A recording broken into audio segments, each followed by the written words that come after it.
வணக்கம் traders, welcome to pre market report.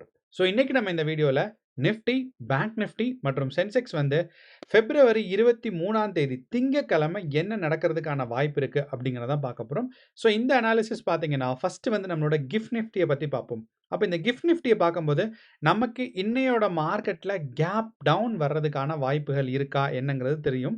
ஏன்னா இந்த கிஃப்ட் நிஃப்டி பார்த்தீங்கன்னா ஏற்கனவே நமக்கு ஒரு கேப் டவுனில் தான் ஃபார்ம் ஆயிருக்கு. ஸோ அப்படிங்கிறனால இந்த கேப் டவுன் எஃபெக்ட் வந்து நமக்கு மார்க்கெட்டில் ரிஃப்ளெக்ட் ஆகுமா இல்லை ஆகாதா அப்படிங்கிறத பார்ப்போம். அடுத்து வந்து பார்த்தீங்கன்னா நமக்கு வந்து யூஎஸ் மார்க்கெட். அப்போ யூஎஸ் மார்க்கெட்டோட வெள்ளிக்கிழமையோட பெர்ஃபார்மன்ஸ் வந்து எப்படி இருந்திருக்கு? ஏன்னா இந்தியன் மார்க்கெட்டோட வெள்ளிக்கிழமை பெர்ஃபார்மன்ஸ் பார்த்தீங்கன்னா கொஞ்சம் பாசிட்டிவாக இருந்துச்சு. ஆனால் ப்ரீவியஸ் டே ஹையை வந்து கிராஸ் பண்ணலங்கிறது தெரியும். ஸோ அதே மாதிரி நம்மளோட யூஎஸ் மார்க்கெட்டோட பெர்ஃபார்மன்ஸ் எப்படி இருந்துச்சு? அண்ட் இதுவும் நம்மளோட கிஃப்ட் நிஃப்டியும் சேரும்போது நமக்கு ஏதாவது புது இன்ஃபர்மேஷன் கிடைக்குதா மார்க்கெட்டோட க்ரோத்துக்கோ இல்லை டவுன்ஃபாலுக்கோ அப்படிங்கிறத பார்ப்போம். அண்ட் இது கூடவே பார்த்தீங்கன்னா அடுத்த முக்கியமான இன்ஃபர்மேஷனான ஓப்பன் இன்ட்ரெஸ்ட் டேட்டாவை பார்ப்போம்.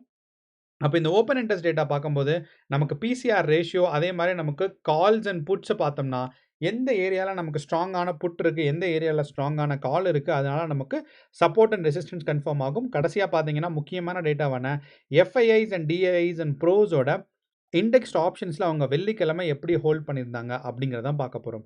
ஸோ இந்த எல்லா இன்ஃபர்மேஷனும் பார்க்கும்போதே நமக்கு இன்னையோட மார்க்கெட்டில் என்ன எக்ஸ்பெக்ட் பண்ணுறது அப்படிங்கிறது புரிஞ்சிடும். வாங்க இப்போ நம்ம வீடியோக்குள்ளே போகலாம். ஸோ இன்னையோட மார்க்கெட்டில் பார்த்தீங்கன்னா நமக்கு வந்து வெள்ளிக்கிழமையோட மார்க்கெட் அண்ட் வியாழக்கிழமையோட மார்க்கெட் ரொம்ப முக்கியம். ஏன் இந்த வெள்ளிக்கிழமை வியாழக்கிழமை நமக்கு ரொம்ப முக்கியம் அப்படின்னு பார்த்தீங்கன்னா, வியாழக்கிழமை பார்த்தீங்கன்னா மார்க்கெட் வந்து இந்த இடத்துல இருந்து ஸ்ட்ராங்கான ஒரு டவுன்ஃபால் வந்துச்சு. அண்ட் இந்த டவுன்ஃபால் பார்த்தீங்கன்னா ஏறக்குறைய எத்தனை பாயிண்ட்ஸ் அப்படின்னா ஏறக்குறைய நமக்கு ஒரு 470 பாயிண்ட் இருந்துச்சு. ஆனால் அதுக்கப்புறம் பார்த்தீங்கன்னா மார்க்கெட் வெள்ளிக்கிழமை அங்கேருந்து கொஞ்சம் ரெக்கவரி ஆயிருக்கு. அண்ட் இந்த ரெக்கவரி ஆகும்போது பாதி தான் ரெக்கவரி ஆயிருக்கு, மீதி ரெக்கவரி ஆகலை. அப்போ இந்த 2 டேட்டாஸையும் வச்சு நமக்கு பார்க்கும்போது, நமக்கு முக்கியமா தெரிகிறது என்ன அப்படின்னா, மார்க்கெட் வந்து இந்த இடத்துல வெள்ளிக்கிழமை இந்த இடத்துல நமக்கு 25,680ல பார்த்தீங்கன்னா, மார்க்கெட்ல ஒரு ஸ்ட்ராங்கான ரெசிஸ்டன்ஸ் பில்ட் ஆயிருக்கு. ஸோ அதனால தான் இங்கிருந்து மார்க்கெட் அப்படியே மேலே போக ட்ரை பண்ணது. அப்படியே மார்க்கெட் வந்து அந்த குரோத் ஸ்டாப் ஆயிருச்சு அப்படிங்கிறது சொல்லுவோம். ஸோ இந்த இடத்துல பார்த்தீங்கன்னா, குரோத் நமக்கு ஸ்டாப் ஆயிடுச்சு. அதே மாதிரி டவுன்ஃபாலும் ஆகலை. ஏன்னா இதுக்கப்புறம் கீழே போகும்போது மார்க்கெட் டவுன்ஃபால் ஆகலை, இந்த இடத்துல தான் இருந்துச்சு. ஸோ அப்படிங்கிறனால இந்த 25,680ங்கிறது நமக்கு நிஃப்டியை பொறுத்தளவு ஒரு முக்கியமான ரெசிஸ்டன்ஸாக இன்னையோட மார்க்கெட்டில் இருக்க போகுது. ஸோ 25,580 ஒரு முக்கியமான ரெசிஸ்டன்ஸாக இருக்க போகுது. ஒருவேளை இன்னையோட மார்க்கெட் பாசிட்டிவாக இருக்கிறதுக்கான சான்சஸ் இருக்குது. ஸோ மார்க்கெட் வந்து இந்த கேப்பை 25,680 கிராஸ் ஆயிடுச்சுன்னா எது வரைக்கும் மார்க்கெட் போகும் அப்படிங்கிறதுக்கான ஒரு எக்ஸ்பெக்டேஷன்ஸ் இருந்துச்சுன்னா அதுக்கு வியாழக்கிழமையோட ஹையஸ்ட் பாயிண்ட் வரைக்கும். ஸோ வியாழக்கிழமையோட ஹையஸ்ட் பாயிண்ட்டுங்கன்னா 25,840 இருக்குது. ஸோ அப்படிங்கிறனால இந்த 25,840 இருக்குது பாருங்கள், இது நமக்கு செகண்ட் ரெசிஸ்டன்ஸ். ஸோ இப்போ மார்க்கெட் இந்த பிரேக்கை 25,680 25,670 பிரேக்கா 25,680 பிரேக் ஆகிடுச்சு அப்படின்னா அடுத்த டார்கெட் பார்த்தீங்கன்னா 25,840 தான். ஸோ இப்போ இங்கிருந்து மார்க்கெட் வந்து ஸ்ட்ராங்காக வந்து மேலே போகிறதுக்கான ஒரு இண்டிகேஷன்ஸ் தான் நமக்கு இருக்குது. அதே மாதிரி மார்க்கெட் வந்து டவுன்ஃபால் ஆகணும்னா நமக்கு எப்படி இந்த இடத்துல வந்து ஒரு டாப் வந்துச்சோ அதே மாதிரி பார்த்தீங்கன்னா இந்த இடத்துல லோவர் லோ வந்திருக்கும். ஸோ அப்போது இந்த இடம் நமக்கு ஒரு முக்கியமான ஒரு சப்போர்ட் பாயிண்ட்டாக இருக்கும். செகண்ட் பார்த்தீங்கன்னா சப்போர்ட் பாயிண்ட்டு நமக்கு வந்து ப்ரீவியஸ் டே லோ, அதாவது வெள்ளிக்கிழமையோட லோவஸ்ட் பாயிண்ட். அப்போ இந்த வெள்ளிக்கிழமையோட லோவஸ்ட் பாயிண்ட் வந்து ஏறக்குறைய 25,400 பக்கம் இருக்குது. இதை நான் வந்து மறுபடியும் மாற்றி கரெக்ட் பண்ணி எழுதுறேன். 25,400 பக்கம் லோவஸ்ட் லோ இருக்குது. அப்போது நமக்கு வந்து இந்த 25,400 கிராஸ் பண்ணதுக்கு அப்புறம் தான் பார்த்தீங்கன்னா மார்க்கெட் வந்து ஒரு ஸ்ட்ராங்கான ஒரு டவுன்ஃபாலிங் கேரக்டருக்கு போகும். அப்போ இன்னையோட மார்க்கெட்டில் இந்த ரெண்டுமே கம்பேர் பண்ணும்போது பார்த்தீங்கன்னா நமக்கு வெள்ளிக்கிழமையோட மார்க்கெட் வந்து பாசிட்டிவான மார்க்கெட்டாக தான் இருந்திருக்கு. ஸோ அப்படிங்கிறனால மார்க்கெட்டை பொறுத்தளவு இது எல்லாத்தையும் ஹைட் பண்ணிடலாம். ஓகே. ஸோ மார்க்கெட்டை பொறுத்தளவு நமக்கு வந்து 19ஆம் தேதி ஒரு ஸ்ட்ராங்கான டவுன்ஃபால் இருந்தாலும் அதுக்கப்புறம் மார்க்கெட் வந்து ஒரு ரெண்டு தடவை மார்க்கெட் வந்து ஒரு டாப் கொடுத்துருக்கு. அதாவது ஹையர் ஹைன்னு சொல்லுவாங்க, டபுள் டாப்னு சொல்லுவாங்க. ஸோ இப்போ இந்த 2 ஹையர் ஹை கொடுத்துருக்கறனால அடுத்த தடவை இந்த ஹையர் ஹையை வந்துச்சு அப்படின்னா மார்க்கெட் வந்து ஸ்ட்ராங்கான டவுன் சைடு இருக்கும். அதே மாதிரி இங்கேருந்து டவுன்ஃபால் ஆச்சுன்னா இந்த 25,400லேருந்து மார்க்கெட் கிராஸ் ஆகிடுச்சு அப்படின்னா நீங்கள் பார்த்தீங்கன்னா அடுத்த சப்போர்ட் வந்து ரொம்ப ரொம்ப தள்ளி இருக்குது, இது வரைக்கும் நமக்கு போயிடும். ஸோ மார்க்கெட் வந்து அடுத்த சப்போர்ட் ரேஞ்ச் பார்த்தீங்கன்னா 25,000 வரைக்கும் ரீச் ஆகிடும். ஸோ இப்போ இந்த 25,400லேருந்து மார்க்கெட் கீழே விழுந்துருச்சு அப்படின்னா நமக்கு பார்த்தீங்கன்னா நெக்ஸ்ட் சப்போர்ட்டான இந்த 25,000 வரைக்கும் மார்க்கெட் வந்து புஷ் டவுன் ஆகிறதுக்கான வாய்ப்புகள் நமக்கு ரொம்ப அதிகமாக இருக்குது. ஸோ இதுதான் நமக்கு வந்து நிஃப்டி 50யை பொறுத்தளவு நமக்கு வந்து முக்கியமாக தெரிஞ்சுக்க வேண்டியது. அப்போது நிஃப்டி 50ல இன்னையோட மார்க்கெட் வந்து நமக்கு பாசிட்டிவாக இருக்கும் அப்படிங்கிறத நம்ம எதிர்பார்க்குறோம். இந்த பிரைஸ் ஆக்ஷன் படி. ஏன்னா நம்ம வெள்ளிக்கிழமை growth இருந்திருக்கு. அந்த growth அப்படியே கன்டின்யூ ஆகும்னு தான் எதிர்பார்க்கிறோம். ஆனாலும் அந்த growth கன்ஃபார்ம் பண்றது என்னன்னு பார்த்தீங்கன்னா 25,680 அங்கிருந்து மார்க்கெட் மேல போச்சுன்னா 25,840 வரைக்கும் இன்னையோட growth இருக்கிறதுக்கான சான்சஸ் இருக்கு. ஸோ இதே மாதிரியே தான் பார்த்தீங்கன்னா நமக்கு வந்து பேங்க் நிஃப்டிலையும் பேங்க் நிஃப்டிலையும் இந்த ஒரு பிரைஸ் அதாவது 61,400 மார்க்கெட் வந்து கிராஸ் ஆயிடுச்சு அப்படின்னா மார்க்கெட் வந்து வியாழக்கிழமையோட ஹையஸ்ட் பாயிண்ட் வரைக்கும் மார்க்கெட் வந்து நம்மளோட பேங்க் நிஃப்டி புஷ் ஆகிறதுக்கான வாய்ப்புகள் இருக்கு. அண்ட் இதே ஒரு same price action and logic தான் பார்த்தீங்கன்னா நமக்கு வந்து சென்செக்ஸ்க்கும் அப்ளை ஆகும். ஸோ சென்செக்ஸும் அதே மாதிரி பிரைஸ் ஆக்ஷன் தான் நமக்கு வந்து டபுள் டாப் வந்திருக்கு, அதாவது ஹையர் ஹை வந்திருக்குன்னு சொல்லலாம். அப்போ இந்த ஒரு ஹையஸ்ட் பாயிண்ட் இன்னையோட சென்செக்ஸ் வந்து கிராஸ் ஆயிடுச்சுன்னா மார்க்கெட் வந்து வியாழக்கிழமையோட ஹையஸ்ட் பாயிண்ட் அதாவது 83,800 வரைக்கும் மார்க்கெட்ஸ் வந்து நம்ம சென்செக்ஸ் புஷ் ஆகிறதுக்கான சான்சஸ் நமக்கு இருக்கு. அப்படிங்கிறனால நம்ம சென்செக்ஸ் அண்ட் நம்மளோட நிஃப்டியை வந்து பாசிட்டிவாக போகிறதுக்கான சான்சஸ் நமக்கு இன்னையோட மார்க்கெட்டில் நிறையா இருக்குது. அதனால் நமக்கு வந்து கால் ஆப்ஷன்ஸ் ஹோல்ட் பண்ணுறதுக்கான இண்டிகேஷன்ஸ், அதாவது இந்த டபுள் டாப்போட ரீஜனை கிராஸ் பண்ணிடுச்சுன்னா நமக்கு வந்து கால் ஆப்ஷனை ஹோல்ட் பண்ணலாம். ஓகே, இப்போ இது வந்து ப்ரைஸ் ஆக்ஷனை பற்றி. அடுத்து பார்த்தீங்கன்னா நமக்கு வந்து கிஃப்ட் நிஃப்டி டேட்டா இருக்குது. அப்போ இந்த கிஃப்ட் நிஃப்டி டேட்டாவில் நம்ம முக்கியமாக தெரிஞ்சுக்க வேண்டியது என்ன அப்படின்னு நமக்கு பார்த்தீங்கன்னா கிஃப்ட் நிஃப்டி டேட்டா நமக்கு ப்ரீவியஸ் டே க்ளோஸ் ஆகும்போது 3:30க்கு க்ளோஸ் ஆகும்போது எந்த பொசிஷனில் இருந்துச்சு, தற்போதைய நிலைமை என்ன அப்படிங்கிறத நமக்கு ரொம்ப சிம்பிளாக பார்ப்போம். அப்போ 3:30க்கு பார்த்தீங்கன்னா நமக்கு வந்து ஏறக்குறைய மார்க்கெட்டோட பொசிஷன் வந்து பார்க்கும்போது 25,570 தான் இருந்திருக்கு. அண்ட் இப்போ இருக்கிற பொசிஷன் நமக்கு இந்த இடத்துல கேப் டவுனாக தெரிஞ்சாலும் கரண்ட் பொசிஷன் ஆஃப் கிஃப்ட் நிஃப்டியை கம்பேர் பண்ணும்போது நமக்கு நிஃப்டிக்கு அகைன்ஸ்டாக கம்பேர் பண்ணோம் அப்படின்னா மார்க்கெட் வந்து ஒரு கேப் அப் நடக்கிறதுக்கான சான்சஸ் இருக்குது. அப்போது இந்த கேப் அப்னால மார்க்கெட் நிஃப்டி 50 மேலே போகிறதுக்கான சான்சஸ், அதுவும் ஒரு 100 பாயிண்ட் 120 பாயிண்ட் கேப் அப் நடக்கிறதுக்கான சான்சஸ் இருக்குது. அப்போ இந்த 100 பாயிண்ட் இல்லைனா 150 பாயிண்ட் நமக்கு வந்து கேப் அப் நடந்துருச்சு நிஃப்டி 50 இல்லைனா நமக்கு எவ்வளோ தூரம் மார்க்கெட் புஷ் ஆகும். இப்போ இருக்கிற ப்ரைஸ்லேருந்து ஒரு 150 பாயிண்ட்ஸ்னா மார்க்கெட் வந்து அழகாக இந்த டபுள் டாப்னு சொன்னோம் பார்த்தீங்களா, நமக்கு வந்து ஒரு ஹையஸ்ட் பாயிண்ட் அந்த பாயிண்ட்டை பிரேக் அவுட் பண்ணிடும். அப்போ நமக்கு வந்து ஒரு கால் ஆப்ஷன் இல்லைனா இந்த ரேஞ்சுக்குள்ளே மார்க்கெட் இருக்கிறதுக்கான ஒரு இண்டிகேஷன்ஸ் தான் நமக்கு இப்போதைய நிலைமையில் கிஃப்ட் நிஃப்டியை பார்க்கும்போது இருக்குது. ஆனால் இன்னொரு முக்கியமான விஷயம் தெரிஞ்சுக்கணும். என்ன அப்படின்னா நமக்கு கிஃப்ட் நிஃப்டியில் கேப் அப் வர்றதுக்கான வாய்ப்புகள் இருந்தாலும் இன்னைக்கு காலையில் ஃபஸ்ட்டு கேண்டில் பார்த்தீங்கன்னா ஸ்ட்ராங்கான ஒரு டவுன்ஃபாலிங் கேண்டிலாக இருக்குது. ஸோ அப்படிங்கிறனால நமக்கு வந்து கொஞ்சம் கேர்ஃபுல்லாக தான் இருக்கணும். ஏன்னா 9:15 கேண்டில் ஒருவேளை இந்த மாதிரி ஒரு ஸ்ட்ராங்கான நெகட்டிவ் கேண்டில் வந்து கேப் டவுன் வராமல் போகிறதுக்கான சான்சஸ் இருக்குது.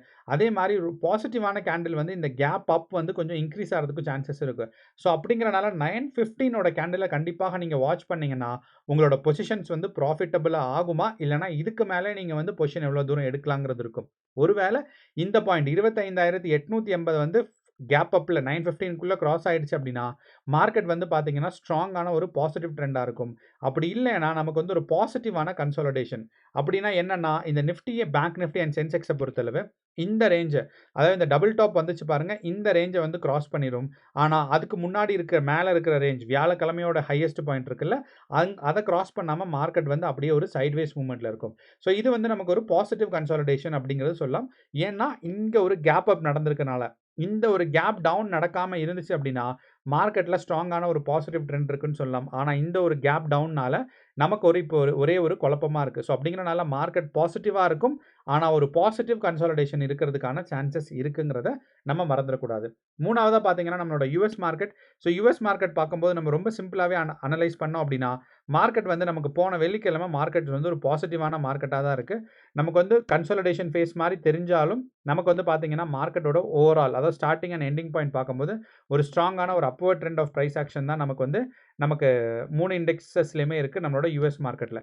ஸோ யூஎஸ் மார்க்கெட் பார்க்கும்போது நம்மளோட இந்தியன் டைம் 8 மணிக்கு தொடங்கும், அதே மாதிரி ராத்திரி 2:45க்கு க்ளோஸ் ஆகும்.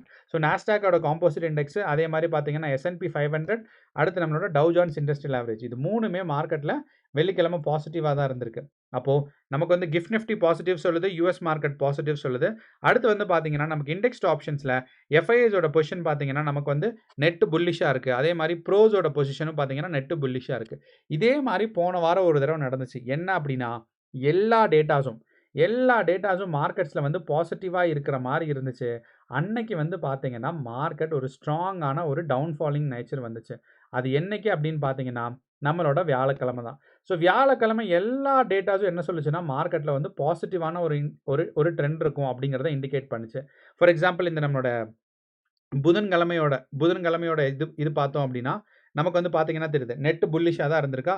ஸோ புதன்கிழமையோடது நெட் புல்லிஷா இருந்திருக்கு. அப்பதான் நம்ம என்ன எக்ஸ்பெக்ட் பண்ணோம் அப்படின்னா, மார்க்கெட்ஸ் வந்து பாசிட்டிவா இருக்கும் அப்படிங்கிறத எக்ஸ்பெக்ட் பண்ணோம். ஆனா பார்த்தீங்கன்னா, நமக்கு வந்து புதன்கிழமையோட எண்டுங்கும்போது அடுத்து வியாழக்கிழமை பார்த்தீங்கன்னா, மார்க்கெட் ஸ்ட்ராங்கான டவுன்ஃபால். அதே மாரி இந்த வெள்ளிக்கிழமையும் பார்த்தீங்கன்னா, நமக்கு வந்து எல்லா டேட்டாஸும் மார்க்கெட்ல நெட் புல்லிஷா போற மாரி தான் நமக்கு இருக்கு. எஃப்ஐஐஸோடது பாருங்க, இந்த இடத்துல நமக்கு புதன்கிழமை நெட் புல்லிஷா தான் இருந்துச்சு. அதே மாரி இன்னைக்கும் புல்லிஷா இருக்கு.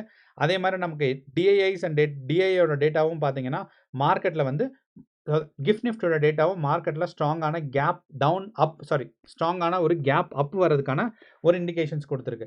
ஸோ இதே மாரி நமக்கு போன புதன்கிழமை குடுத்துச்சு. புதன்கிழமை ஈவ்னிங், வியாழக்கிழமை பார்த்தீங்கன்னா, மார்க்கெட் வந்து ஸ்ட்ராங்கா விழுந்துச்சு.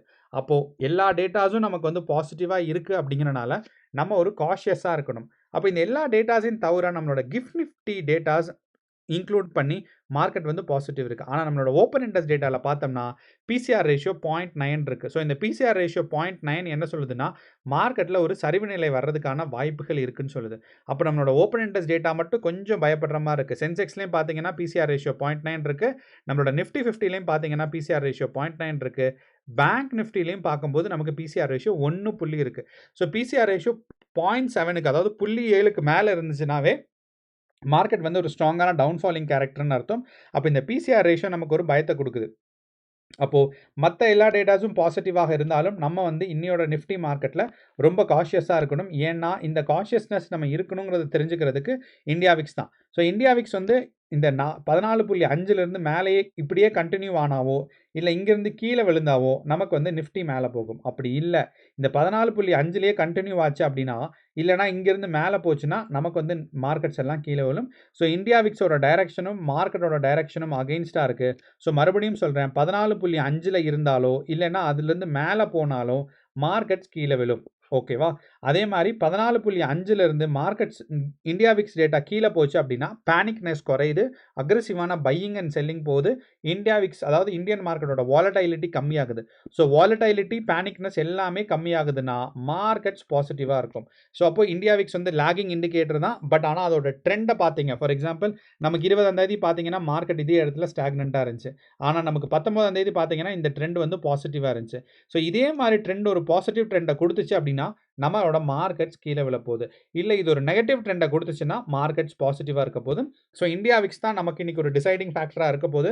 மார்க்கெட் மத்த எல்லா டேட்டாஸும் கிஃப்ட் நிஃப்டி டேட்டாஸா இருக்கட்டும், அதே மாரி நமக்கு யுஎஸ் மார்க்கெட் டேட்டாஸா இருக்கட்டும், நம்மளோட டிஐஏஸ் அண்ட் எஃப்ஐஐஸோட இண்டெக்ஸ்ட் ஆப்ஷன்ஸோட பொசிஷன்ஸா இருக்கட்டும், எல்லாமே பார்த்தீங்கன்னா, மார்க்கெட்ல பாசிட்டிவான ஒரு இண்டிகேஷன்ஸ் தான் காமிக்குதுங்கிறனால, கேர்ஃபுல்லா ட்ரேட் பண்ணுங்க.